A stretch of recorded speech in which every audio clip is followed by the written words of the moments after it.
much for joining us today. It's great to see so many representatives from a very diverse range of industries, organisations and bodies. Please be aware that we'll be recording this session and your continued participation provides your consent for us to do so. So it's been around 9 months since we first engaged Food and Nutrition Australia, and I'll be referring to them as FNA for the balance of the webinar, to better understand the role that Australian red meat could and should play as part of a healthy and balanced diet. The completed white paper is now available on the MLA website, and we will ensure the link to this report is accessible to you all via the chat box available as part of the webinar. Clearly, there is an abundance of literature around red meat.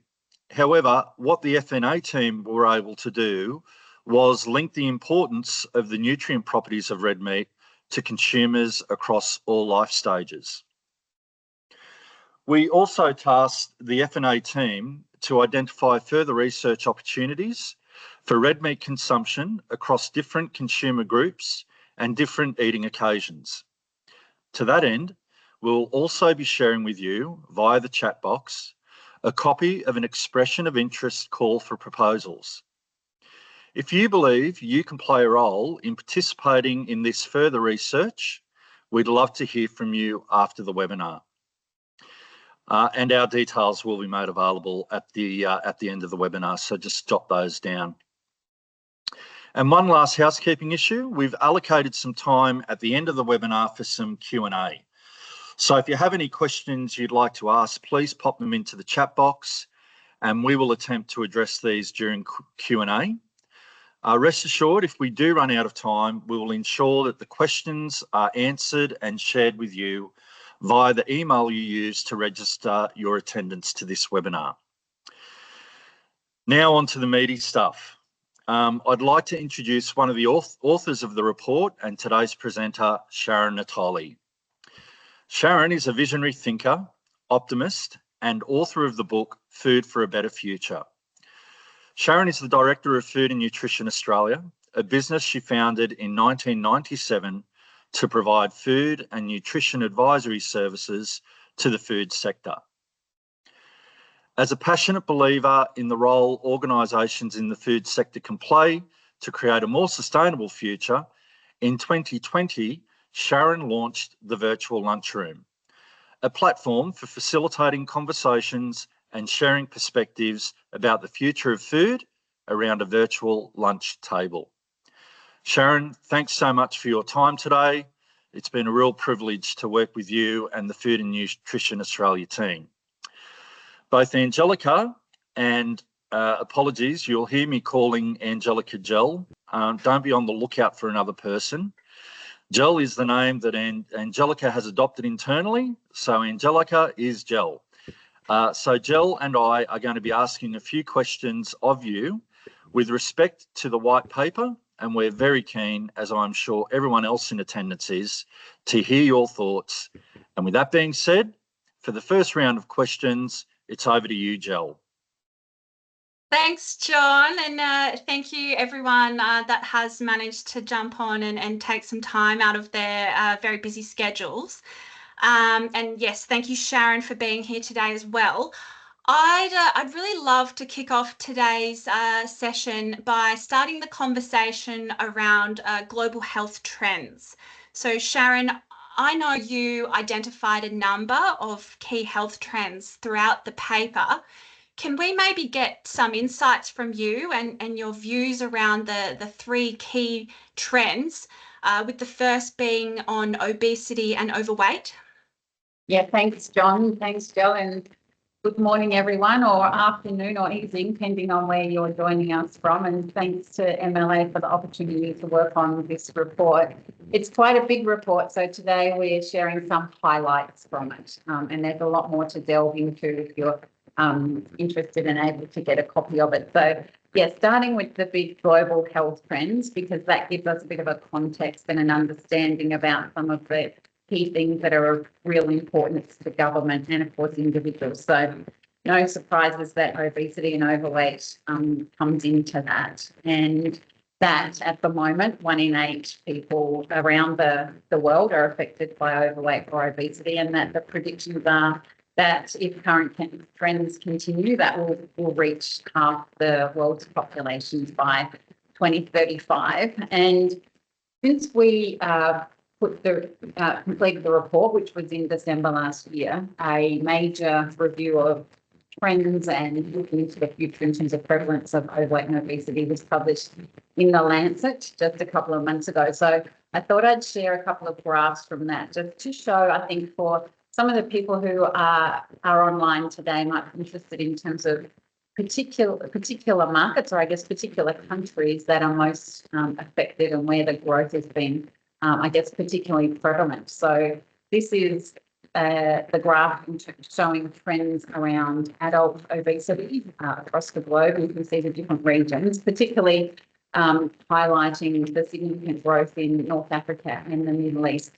And the 2021 line that you can see on the graph is the data that the authors had. So this includes 204 countries, so significant piece of research.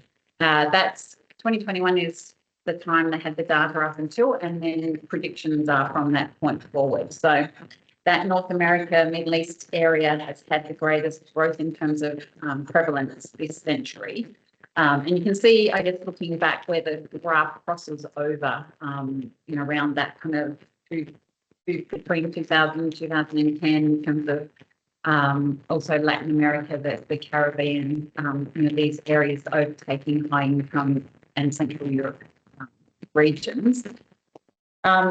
So this is predictions up to 2050, and it's mirrored in children as well. So this is the graph in terms of prevalence of obesity in children.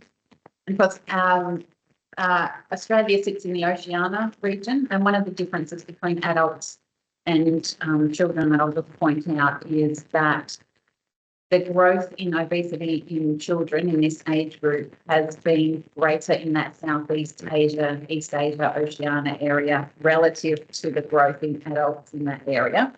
Looking at the detail of the graph, which I've done, just to point that out, and that the authors do, I guess, bringing that into kind of a local, from a local view, do point out that children in Australia, particularly young, so teenage girls, have experienced some of the most rapid growth in terms of overweight and obesity. So these are kind of important, I guess, to be aware of, particularly if you're perhaps exporting products, whether that's ready to eat or value-added products or fresh products into some of these markets, because overweight and obesity affects productivity and is a great economic burden for government. So we are seeing initiatives, for example, in the Middle East in relation to healthy eating programs in schools, and some of the things we see in Australia as well in terms of point of sale labelling of calories and that sort of thing. So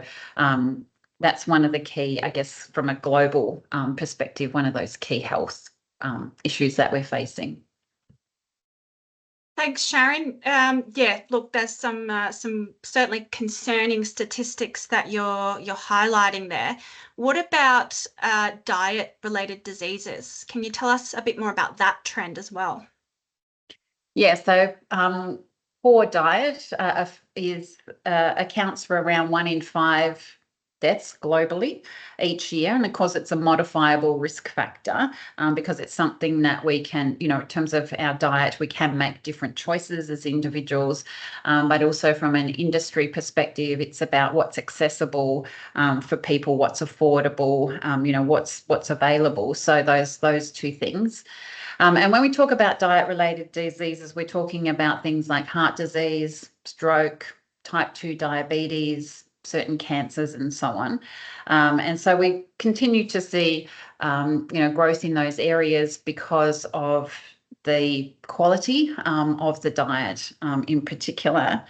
And given that many of these, big kind of conditions, heart disease, stroke, type 2 diabetes, have that diet-related component, then red meat can form a part of the solution in terms of being part of a healthy, balanced diet that can help address some of those. But What I think might be is kind of interest when we look at the future in relation to diet-related diseases is the increasing prevalence of dementia as a leading cause. And we don't often, this is in Australia, this graph in terms of leading underlying causes of death in Australia. So heart disease being one of the diet-related diseases, but also dementia. And we don't often think of this perhaps as being a dietary-related condition, but some of the biological mechanisms that underpin dementia are things like oxidative stress and inflammation, and certain nutrients like omega-3s, vitamin D, B vitamins can play a role in helping to protect or helping to reduce the risk of dementia by helping by having anti-inflammatory and antioxidant type properties. So we can see here that for women, dementia is already the leading cause of death in Australia. It's heart disease for men. Overall, it's heart disease still in Australia, but locally it's predicted that dementia rates are going to double by 2050, approaching 1 million people by that stage. And that's really because of the ageing population, which we'll talk a little bit to, and, advances in medicine. So people are living longer. And we probably all know somebody who's affected by dementia, if not, some of these other things that are on the screen here. So because of their economic burden, then diet-related diseases is something, again, that governments are looking at in terms of, well, how do we help people to eat better to help reduce some of these conditions? Wow, thanks, Sharon. Yeah, it's very interesting seeing that link between diet disease, and I guess we're sort of picking up that it is going to be very important to understand. And yes, definitely sounds like there's a bit of work to be done there. I know the third key health trend that we spoke about in the paper was around malnutrition. And I'm scared to say, I don't know if the news gets much better. Can you talk to us a little bit about malnutrition? Yeah, so malnutrition, we talked to a couple of different, I guess, types of malnutrition, if you like. So there's undernutrition, which is perhaps what we might traditionally think of as being malnutrition.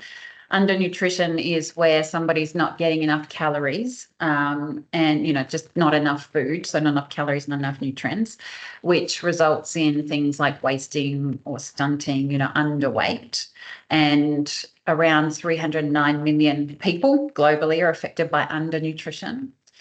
But then there's also hidden hunger, which is where a person is getting enough calories but not enough nutrients. And so hidden hunger affects many more people. So 2 billion people worldwide are affected by hidden hunger.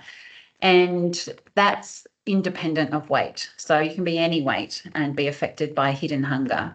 So you can either be, say, perhaps if we look at developed countries like Australia, US, UK, for example, if we're eating if we're living on 2-minute noodles, chicken nuggets and kind of potato crisps, then we'll be getting enough calories potentially, but not enough nutrients. So we can have hidden hunger type of malnutrition, or in countries where there's perhaps not the variety of food. So there might be an over-reliance on, say, rice or sorghum or millets and grains without enough meat or alternatives, fruit, vegetables, and so on. So it's important in terms of, I guess, the prevalence of hidden hunger. That's about nutrient density and, the quality. So quality and quantity. Quantity when it comes to undernutrition, and of course, looking at obesity, kind of those two ends of the spectrum. It's about quantity, getting the right amount, but also to address hidden hunger as a type of malnutrition, it's about quality. So looking at both of those to address malnutrition.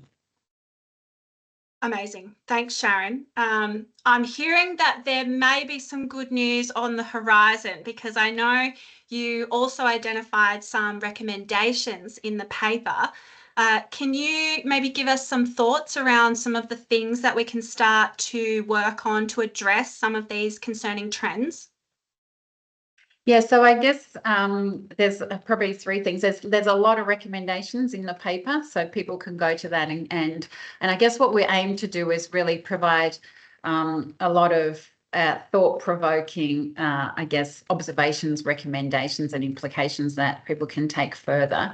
But in relation to this area, I guess one of the key things is that for the industry, it continues to be that red meat continues to be seen as a solution to overweight and obesity. So that means continuing to, make sure that it's included in government healthy eating guides as a healthy food, part of an essential part of a healthy diet. So monitoring and responding to government policies locally and globally. Also, we know in this area that different markets are implementing things like school lunch programs to address some of those issues in children. So the undernutrition, malnutrition, as well as overweight and obesity. So healthy eating and activity programs in schools. So we're thinking about Middle East and many countries in Asia. So looking at opportunities where red meat could be a solution or be part of those programs. So working in conjunction with government as part of that solution. And then also considering innovation that focuses on nutrient density as a priority. And I think that, we have things like, say, the Health Star rating locally that encourages innovation around a handful of nutrients and ingredients. But I think it's important to kind of look also a bit beyond that, knowing that hidden hunger is such a thing and nutrient density is so important. And so I thought I'd kind of give an example perhaps of what I'm talking about here. So if you can see, we've got two different products here. We've got bone broth, we've got a hearty beef. And the more we can, I guess, as an industry, to look at including or working with the whole food. So say with the bone broth, there's been a lot of innovation in that area over recent years. It's, made from beef. This product's made from beef bone marrow. It's just got 3 ingredients, mainly whole foods, compared to the hearty beef soup on the right, which actually doesn't have any beef in it. It'll have beef flavouring as one of the ingredients. But the nutrients, so the bone broth highlights, the nutrients in terms of the amino acids and the collagen that are naturally coming from the ingredients. Whereas the hearty beef soup will have, like some calories, perhaps a little bit of protein, have some nutrition information on there, but it's made mainly from quite highly processed ingredients. And so that's not going to really help address some of those, that key issue of that hidden hunger. So we need to be kind of looking beyond just, say, macronutrients, which are important, to, how can we get more vitamins and minerals across the board, more nutrients into people's diets and make that easy for them. So encouraging, I guess, innovation around, as much as we can, whole natural food ingredients. Yeah, fantastic, Sharon. That's some really good insights and takeaways just from that slide alone that, we can, I guess, focus and start shifting the dial a little bit for red meat innovation. Guys, don't forget, if you do have any questions, pop them in the chat and we'll aim to get to these at the end. So John, I'm going to hand back over to you now to ask Sharon some questions in the next section. Thanks. Good stuff. Thanks, Jill, and thanks, Sharon. I know we're sort of, as we're asking these questions of Sharon, we're working our way through the report. And the next section of the report was really around the nutritional attributes of red meat. And I love the smell of offal in the morning. We're really doing a lot of work in this offal space, and it's really exciting. But Sharon, we know that before we get stuck into the offal, we know that red meat can sometimes be demonised across multiple social media platforms. Would you be able to talk us through some of the key takeaways from some of the research that has been completed? Yes, sure. So does that mean you eat liver for breakfast, John? Well, not all the time. Not all the time, but I'm open to it. Yeah, so the nutritional attributes of red meat and offal is probably one of the key, I guess, things in the report. So we looked at the global trends, so we talked about overweight and, diet-related diseases and malnutrition. And then it's looking at, the nutritional aspects of red meat as, how can it be part of the solution? What are some of the things that can be talked to? So not surprisingly for people who work in the industry, is that red meat is naturally nutrient dense, and it has at least 8 different essential vitamins and minerals in amounts that you can talk about in terms of being more than 10% of the RDI recommended dietary intake in a serving. And in the report, we talked to a serving of red meat as being 150 grams. So the figures are around that. And the recommended dietary intakes we use as a reference from the Food Standards Code locally, just to give us one set of numbers. So, yeah, at least 8 essential vitamins and minerals, but more in terms of overall nutrients. So at least 12 essential nutrients, which includes protein, omega-3s, choline, and vitamins and minerals. So you can see here the black line. So the orange is beef, the blue is lamb, and the yellow is the biggest for goat. So they're the red meats that we looked at in the report. And the black line, the 10% level, so this is just a handful of the nutrients. I haven't put all of them on the slide because it's busy. But the 10% level is the level at which if your product, so in this case, red meat, provides a nutrient in an amount that's 10% or more of the RDI in the serving, you can talk about it as being a source of that nutrient. And then you can link a health claim to it. If the product provides more than 25%, and you can see if you I haven't got another line there, but you can, look across that 25% level on the graph, you can talk about the product as being a good source of that nutrient. So it's quite easy to see that you can talk about red meat as being a good source of protein, a good source of vitamin B12, B3, which is niacin, and vitamin D, and, certainly goat for iron as being a good source, and the other is a source of, and phosphorus. You can see on the graph. So there's a lot that you can say about red meat and its nutritional value. Yeah, no, fantastic. So obviously, red meat is a real powerhouse in terms of its nutrient density, but it gets even more significant when we start looking at red meat offal. And I know I mentioned offal earlier. What can you share with us specifically about offal? Yeah, so we do include offal in the report. And I think offal is kind of a little bit of a gold mine. I think there's a lot more that we can dig into in this area. Of course, offal is also nutrient dense. Here we're using 100 grams as a serving size, and we're using the example of beef liver because that's where we've got the most data. And one of the recommendations in the report is to actually look into the nutritional profile of offal in a little bit more detail, because it would be great to have some more nutritional data that's more recent in terms of offal, because the more we get to know the ingredients, the more you get to know the food, then the easier it becomes to market it and to really highlight its attributes. So you can see the scale here goes up to 140% on the left in terms of the percentage RDI. And so for things like the B vitamins, like riboflavin and niacin in particular, they're quite well above 100% of the recommended dietary intake. Iron is quite high.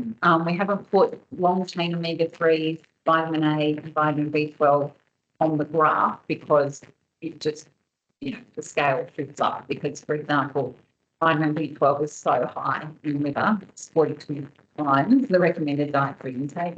Vitamin A is super high, and long-chain omega-3s as well are very high in beef liver. So yeah, offal is, in terms of innovation, I think this is a really, important or opportunistic area for the industry to look into further. Offal as a food for human consumption, and what can be done to develop products that incorporate offal in a way that enhances people's nutrient intake. Perfect. It is incredible. I mean, one of the mantras that the product and packaging program has had over the last 5 years is the fact that 80% of the value from the beef carcass is only generated from 20% of the actual carcass. So there is a really long, low value chain, and a lot of that consists of offal. So there really are some significant opportunities to valorise those low value parts of the carcass. Sharon, tell me, with red meat, our remit is across sheep, beef, and goat. So, can you tell us about any key differences between those three different types of red meat inputs? Yes, I guess you could see from those graphs the subtle differences in nutrient levels between them, but fairly consistent in terms of what beef, lamb, and goat provide. Just a couple of differences, I guess, in terms of examples. So beef and goat are high in selenium. They provide both of them provide about a quarter of the day's intake of selenium. Lamb is really interesting in terms of it provides every essential B vitamin. And so it's what we call the most nutrient dense, because it has at least 15 essential nutrients per 150 grams. But saying that, beef has 12 essential nutrients and goat has 13 in terms of we use the criteria of that 10% or more. Goat is the highest in iron, which you would have seen from the graph, providing a third of the person's daily intake in one serving. And beef is the highest in protein, although the differences are pretty subtle when it comes to protein. That's incredible. So what I'm actually hearing here, Sharon, is that when it comes to iron, at least, goat really is the greatest of all time. Yes. Incredible. Fantastic stuff. Jill, I think you've got a couple of other questions for Sharon. So back over to you, my friend. Thanks, John. And yeah, thanks, Sharon. That's some really enlightening information there. I'm sure our goat producers will be screaming from the hills there. So for our next section, I'd like to cover off the role that red meat can play across different stages of our lives. So, personally, and I'm sure a lot of us do, we enjoy a great weekend barbecue or perhaps a Sunday night roast. But we also know, and I know you've touched on this already, there's a lot more to red meat than just enjoying a well-cooked steak. Could you maybe share with us what the critical nature of red meat consumption may look like across different key stages of our lives? Yeah, so in the report, we cover many, like the life stages from pregnancy through to older adults. So just to give a couple of examples in the presentation today, starting with pregnancy. So we talk, we know today that a lot of, it's really important, like the first 1,000 days of life are pretty critical when it comes to a person's long-term health and well-being. And that pregnancy accounts on average for about 274 days out of those first 1,000. So it's a pretty important time in terms of providing good nutrition at that right at that beginning stage of life. And during pregnancy, our requirements for many nutrients increase because of the demands on a woman's body. And some of these nutrients are listed here, so protein, zinc, iron, choline, etc. And these are all nutrients that are found in red meat. So red meat can provide a really useful source of the nutrients that women need more of during pregnancy. And I guess pointing out iron, we know that obviously red meat is a good source of providing important source of iron. And that if there's a deficiency in iron, it's one of the nutrients in pregnancy that goes way up just because blood volume is increased so much. And the demands for iron is part of that. So if iron intake is low or there's iron deficiency during pregnancy, it can affect the long-term brain development, therefore cognition, and also immune function in infants. So pretty important to meet nutritional requirements at this stage of life. In terms of infants, like moving on, so red meat can play a really important role during infancy, and we know that human breast milk is not that high in iron. So once an infant is born, their iron stores tend to decline in those first few months of life. And that means that by the time an infant is ready to start eating solid foods at around that 4 to 6 month time frame, then iron becomes really important to get it from the foods they're introduced. And in countries like Australia and North America, one of the most common weaning foods that's recommended is iron fortified cereal. So such as this one that I've put here on the screen as an example. So an iron fortified cereal might be made, as in this case, from rice flour with iron added and a couple of other things in this example here. And what research has been done on specifically on infant cereal foods like this one shows that the absorption of the type of iron, so the non-heme iron that's in these products, can be as little. It can be as little as less than 5%. And what that means, and we kind of talk to this, I think this is an area for innovation and further work for the industry, is that a lot of the iron in the products therefore remains in the gut, the infant's gut, because it's not absorbed. And when there's iron in the gut, then it can contribute to, some oxidative stress in the body and can contribute therefore to inflammation. Whereas the iron that's in red meat, so red meat is an appropriate weaning food, so you can puree it. It lends itself to the different, like textures that infants have over time. So starting with pureed meat, that it contains iron in the heme form, which is much more readily absorbed, as well as zinc and much more protein compared to some of the infant rice cereal products. It's not to say that they're not useful, they're very common. It's just that the iron is absorbed more of the iron is absorbed from red meat. And yet, in Canada, they looked at how common red meat was as a weaning food, and it's not very common at all. It's not commonly given to children. And in Canada, this particular study where they did look at this found that 24% of infants have iron deficiency. And yeah, that red meat is one of the least common complementary foods given to infants. And so there's kind of an opportunity potentially in this area to kind of address that and look into the benefits of red meat as a weaning food for infants. For those reasons, and starting infants off on a whole food, I'll put the ingredients in red meat is just red meat compared to the ingredients, in the different, rice. So infancy, and then in terms of further life stages, we look at children and adolescents, and this graph just shows the percent RDI in terms of different nutrients found in red meat that it can make to the diets of children and adolescents. Given this is quite a broad age group, 6 to 17, nutritional requirements do vary. So we've got kind of the average amount of these nutrients that red meat contributes to the diet for this age group. But we know that in adolescents, they're the group that has, the highest intake of discretionary foods or junk foods, if you like. About 40% of calories come from discretionary foods in adolescents.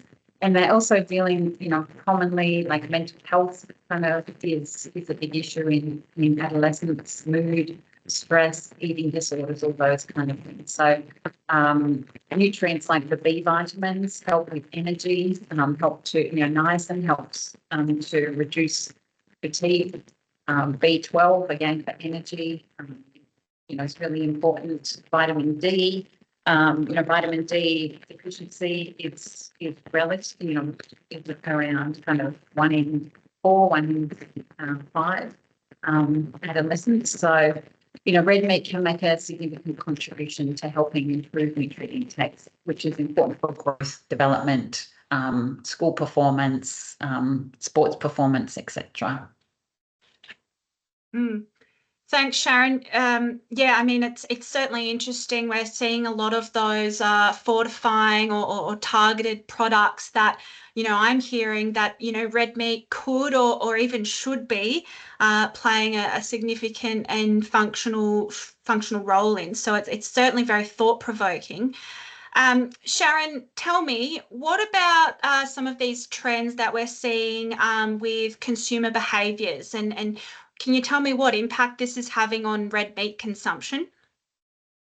Yeah, so in terms of consumer behaviour, in the report we look at 3 key areas, which is demographic changes, behavioural changes, and health and wellness trends. And that's like all of that together is quite extensive in the report. So I thought I'd talk to one of each of those, starting with demographic trends. So I kind of, with the life cycle, I finished at children and adolescents because I'm going to talk to ageing in terms of, I guess, one of the key demographic trends, which many people online will be aware of, that in terms of, the future and now, the world population is ageing, and every country across the globe is experiencing this. It will be one of the biggest changes that we'll see in the future. This is a graph from Our World in Data, as you can see. And you can see here that already it was 2019 where the number of people aged 65 overtook the number of people aged under 5. And then it'll be around 2065 where the number of people aged over 65 will overtake the number of people aged under 15. So you can see yes, how the population is predicted to age with time. And so this represents, I guess, opportunities from an innovation perspective. There'll be, healthy, older, well people at home. We talk to the kind of trend of healthy longevity. So people that, still cooking for themselves, still quite active, still quite healthy, and health well-being, so that healthy longevity as an opportunity for products targeting that older age group. And then there's, of course, the group of people who will be moving into aged care, and that aged care and food service in that area. It's an area that's received a lot of media attention over recent times, and Maggie Beer's kind of programs in that area talking about the importance and the difference that healthy eating can make in an aged care setting. So food service in aged care as an opportunity for red meat, nutrient dense foods is a growing, one of those growing areas as well. And I guess if we think about the supermarket, there's a whole area for, say, infant food, but I still haven't got a whole area. We think about the under 5s and the number of products for young people. There's really not kind of an area that's similar for, older people. So I think there's still a lot that can be done for older people, particularly, older well people. So aging was one of the demographic trends that we talked to, and the other ones we talked to is urbanisation and population growth, as well as people's shift to spending more time at home and what that means for food products. In relation to behavioural trends, we talk about convenience. We also talk about snacking and cooking and shopping. So in terms of convenience, just to talk a little bit to that, it's not surprising that that continues to be a driver of people's purchasing decisions. And ever since, I've started working in the food industry 30 years ago, convenience has always been talked about as a trend. But it's more than a trend. It's one of the top 3 drivers of purchasing decisions, along with, price and taste. So one of the things, I guess, in relation to convenience that we highlight in the report is there's both drivers and barriers. So drivers for convenience foods are being younger demographic, having a higher income, lacking the time and energy to cook, eating alone, so wanting convenience from that perspective, but also having convenience balance with freshness, so combining convenience foods with fresh foods. But there are some barriers, which is the perception that convenience foods are less healthy for me than cooking for myself or cooking from scratch. And poor value for money and personal finances, which of course are kind of top of mind now in terms of affordability. But I guess one of the key points here is that there is a point where convenience becomes too convenient. And while we might be happy to use a tomato, prepared tomato sauce to help us make bolognese at home, if we see that as being good for us, we're quite prepared to do it. Whereas we might be less like a ready prepared spaghetti bolognese frozen meal might be perceived as being less healthy, and therefore I'm less likely to invest in that. So just that balance, and acknowledging also that, particularly coming out of COVID, a lot of people rediscovered a joy in cooking, and there's a lot of reward that comes from cooking for others in terms of, that care and kind of an expression of love that cooking for others has. And so many people are cooking a little bit more at home from scratch now as well. Yeah, look, it's definitely interesting, and I know I can certainly relate to some of these convenience drivers myself. Sharon, I guess when we think about a post-COVID world, I think we all saw a significant surge in that health and wellness space. Do you think red meat has a role to play there? Yes, for sure. So I've talked to kind of the demographic trends, using aging as an example, and then kind of behavioural trends and using convenience as an example. And I guess like the health and wellness trends is one of the biggest areas of the report. We talked to at least 10 of those, but one of them is the area of cognition. And just to, I guess, pick up on the fact we've got the aging population, people are living for longer. We've also got kind of the mood and stress in younger people. Cognition is one of the key, I think, opportunity areas for the future from both of those perspectives. And red meat has many nutrients in it that support brain health. So some of them listed here on the screen.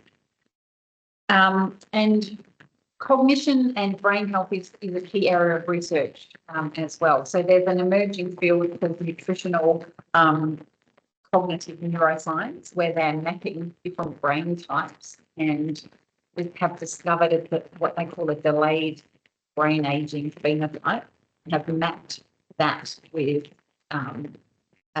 like nutrients that they can see kind of as part of the brain, like omega-3s, vitamin E and choline as part of a healthy brain aging phenotype. And therefore there's more research that's going to be able to kind of inform us about what are the key nutrients that are needed to help maintain a healthy brain age. So that's really exciting, and something that links into, as I said, like the aging population, living for longer and so on, as well as that area of kind of mood and stress. And we know that nearly half of the adult Australian population have experienced some kind of mood disorder at some stage. So nutrients that help support brain health is a big area in terms of opportunity. And then post-COVID, immunity is one of the key things that people are kind of concerned about, and one of the top priority areas that we've identified in the report as being an area of opportunity. So market research by Innova shows that about 61% of people globally are looking at foods to help protect their immunity coming out of COVID. So we know that immunity is, it's more than just preventing colds and flus. It actually kind of can have, as we know, life-saving benefits if you've got a strong immune system. So some of the nutrients in red meat that can help to support immune health are those listed here on the screen. So the B vitamins, vitamin B, folate, protein, zinc, iron, etc. And all of these nutrients have pre-approved health claims in the Food Standards Code. So if you're a food producer and looking to talk about immunity, you can do that pretty much immediately. If you confirm that you've got these nutrients in the product, and you can link them to immunity. So to talking about immunity as a way to extend the communication of your product, if that's something of interest. Fantastic. Yeah, I think I can speak for us all when we're always on the lookout for that holy grail for our health, right? So maybe red meat is the answer, or definitely holds some of the answers. John, I'm going to throw back over to you now to run our last session and wrap up. Thank you, Jill, and thanks again, Sharon. It's there are some really good news. I know we've got some massive challenges ahead, but I also think we've got certainly we've engaged with the right people to try and understand what some of those opportunities are. And to that end, Sharon, I'm really keen to get your take on it. So there's been a lot discussed today, and I know that there's more detail in the report. I'm really keen to collect your thoughts with respect to innovation opportunities, particularly within the red meat space. Yeah, thanks, John. Yeah, so I guess that was one of the key point of the report is to look at the different areas of health and wellness and how they come together to inform innovation. And of course, innovation is critical when it comes to business resilience and relevance and therefore economic viability. And so what we did in the report to help inform innovation is that, we looked at, so there's the big global kind of health trends, there's the consumer trends and what consumers are interested in, and then there's what's in red meat that can help to inform and address each of those things. And so if we can bring all of that together, it helps to prioritise opportunities for innovation. And so in the report, we looked at we did a bit of an assessment that takes into account those things, but also we did a bit of a scoring, a scoring kind of system where we looked at the size of the market. So in those areas like immunity and cognition and skin health and joints and so on, we looked at, was it a public health priority? Was it linked to consumer interest? What's the size of the market? How easy potentially is it to do innovation? How easy is it to communicate? We gave a bit of a score to the different areas and we came up with 3 priority areas and 3 second-tier priority areas. So the 3 priority areas are immune health. We see that as a big opportunity. Weight management, and then that health and longevity, that's cognitive kind of area. You want to know the second-tier priority areas? Fantastic. And Sharon, as a practicing nutritionist, what recommendations are you able to share with today's audience? Yeah, so as a practicing nutritionist and also an industry advisor, I think there's 3 things that kind of stand out for me. One would be if we can get some more information on the nutritional profile of offal. I think that would be really useful. We're sort of a little bit limited with access to the data there, and as I say, I think that's a real kind of gold mine for product innovation. I think innovation doesn't have to be fancy new products either, and that it can be innovation around communication and how you communicate. So I just talked a little bit to immunity, and so something you do immediately, like today, is look at, okay, these nutrients are in red meat. I could talk about immunity and make health-related claims on my product. That's immediate, but also in, I guess, the more medium term is the opportunity to use the regulations to come up with specific health-related claims. And for that, the regulations allow us to do research, do a systematic review to support something that we might be looking at to say on a product. So if I used, say, meat protein and weight management. So if you wanted to say something like red meat helps with weight management, you can't at the moment because there's no allowance for that in the food standards code. But if you suspect that there's enough evidence to support that and you do a systematic literature review, you might be able to support a claim that says, well, red meat protein helps with satiety, which therefore helps with weight management. And so that's a really strong kind of claim. So in the report, we also identify opportunities for undertaking that sort of research that helps with innovation around communication. And then thirdly, I think is really targeting innovation to areas that solve real problems. So we've talked about some of the problems, that we have, the diet-related diseases, the malnutrition, the hidden hunger, weight, and so on. So, to make a meaningful difference, it's about targeting innovation in a way that solves those real problems and that helps people to eat better. And red meat as a nutrient-dense food is well positioned to do that. Awesome. Good stuff. So, Sharon, look, I think you've really been able to whet the appetite of the audience today. Guys, Jill shared with you that link to the report. There is a lot of detail in there, but it's really easy to digest, like a good steak sandwich.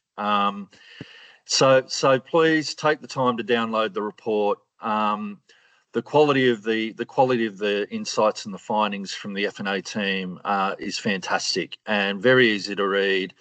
And as I said, very, very easy to digest. In tandem with that, we've got the expression of interest that's been made available as well. So it's quite interesting, Sharon. I think, as we come into a weekend where we've got a federal election, and we know the pressures around costs of living and housing, and they dominate the dialogue. But some of those slides that you show earlier, is we've got significantly bigger challenges as a society about to smack us over the head, and I think we've really got to take a position on that. And I think you've really given us some food for thought, and we're really keen to continue dialogue with anyone who's keen to work in this space. To that end, Sharon, I think you have got a slide with both yours, Jill's, and my details. So please, as we work through some of the questions, and thanks for putting those through. Some are questions and some are observations, but they'll be taken under advisement, and we'll certainly continue to understand what opportunities may arise from these. So Sharon's details are there, mine and Jill's are there. And Jill, are there any questions that you thought we could throw over to Sharon to maybe get some initial ideas? We've got about 5 minutes left, so if we can work through a couple of questions, that would be great. Yeah, sure. So yes, thanks everyone for using the chat box. John might have mentioned if we can't get to all of them, we'll certainly send out some communication after the webinar. I guess, yeah, there's some questions around search engines like ChatGPT don't recognise red meat at all in meal plans or diets, and regularly promote more fish and chicken. How do we swing the needle so that, one, red meat gets a look in, and two, the world recognises that nutritional benefits of red meat? And then to your point about being able to identify the types of meals that will deliver the nutritional benefits. And I think, yeah, maybe Sharon, you touched a little bit on this about innovation can also be around communicating and understanding what's in the product that you're talking to specific consumers to. Yeah, any further thoughts on that one? Yeah. Look, I think that's a really good point in terms of ChatGPT putting fish and chicken into meal plans and not red meat. And one of the challenges is, and this is actually in the report, is that so in research, so a lot of nutrition research comes out of the US, and often one of the criteria of a Western diet is that it's high in red meat, and so red meat is kind of put on the side of the unhealthy diet rather than being included as a marker of a healthy diet. And I guess that's the difference potentially between, I don't know, the quality of the red meat in the US. I don't know if the industry would be able to talk a bit more through that. But if there's a way to, I guess, change that red meat being a marker of an unhealthy diet, in US research, that would be ideal. I mean, that would be a big thing to do. It's because as I've spoken to today, red meat is nutrient dense, and certainly when you compare it to chicken, I mean, chicken is great, but red meat is significantly more nutrient dense than chicken. Not to say, we need to eat variety, we need to eat kind of different foods along the week, but we know trends in relation to consumption of red meat and alternatives, and we're eating more chicken, and kind of that could be one thing that the industry could talk about. And I'm a big proponent of the industry being, like having a voice around, like getting on the front foot and really talking a lot to this nutrient density as one way to kind of address these things. But yeah, how we influence ChatGPT.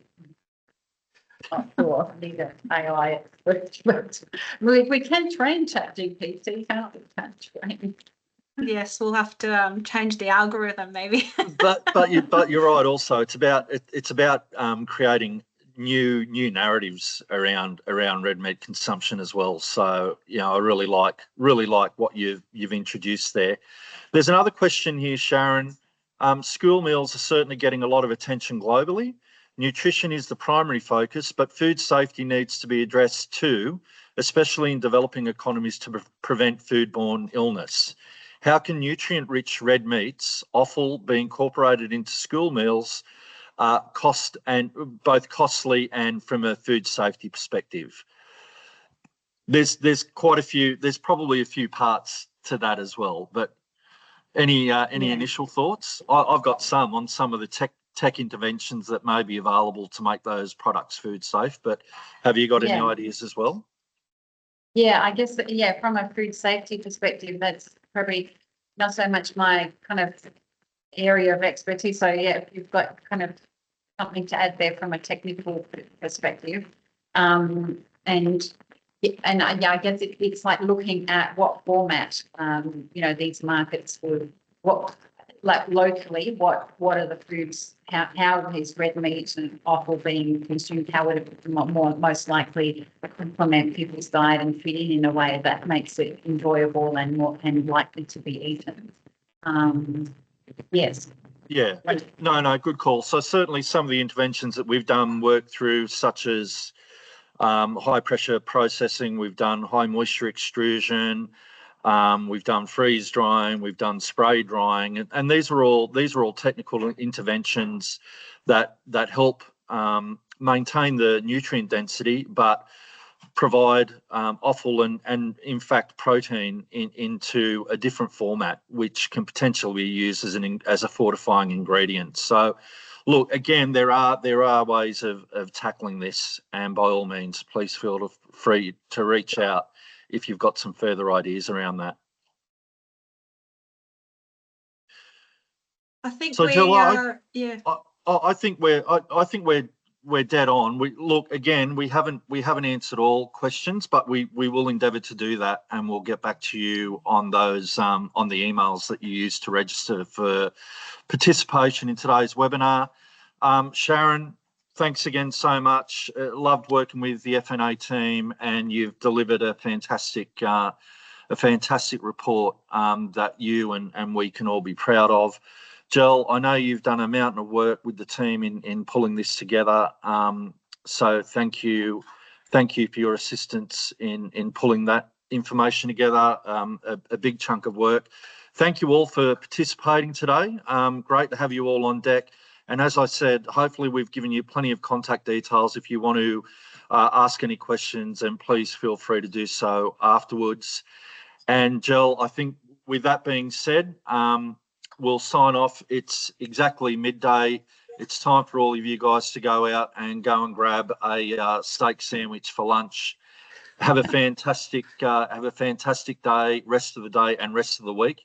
And look, we really look forward to hearing from you soon. Thanks so much. Thanks, guys. Thank you. Bye.